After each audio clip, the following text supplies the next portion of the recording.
One of my mentors in all of this DV situation and fleeing has been Colette Martin, who is an incredible advocate in the DV field, especially here in New Brunswick, and is a survivor of one of the most atrocious attempted executions that I've ever heard of.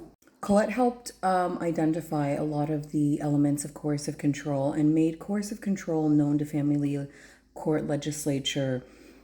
Before it was recognized nationally, it was first recognized, I believe, in New Brunswick, thanks to Colette. She did that. If you are interested in knowing her story, I will write her name in the comments or in the description, and you can look her up and see her story. There will also be a documentary coming out in the next 6 months or so of her life story. And during a visit with my friend Colette, we were looking kind of at some of the scenes from the documentary.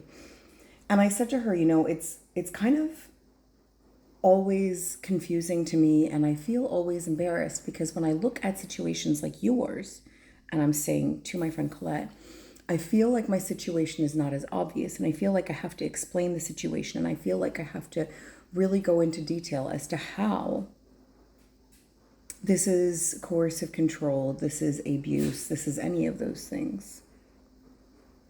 A few years ago, Colette Martin visited me in my family home with my then family, my then ex-husband, and she met my extended family, like my mother and my sister and so on and so forth.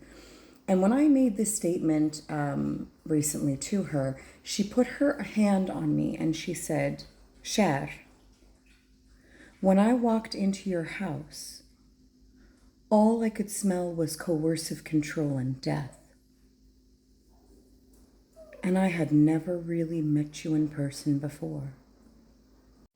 I interviewed Colette Martin for my personal podcast and for a channel that I was on Facebook, I believe it was 2020 or 2021. And she shared her story with me that way. And that is how I got to know Colette. And when she said this to me, it was incredibly validating. And it was also incredibly eye-opening as to how much we as victims gaslight ourselves into believing the possibility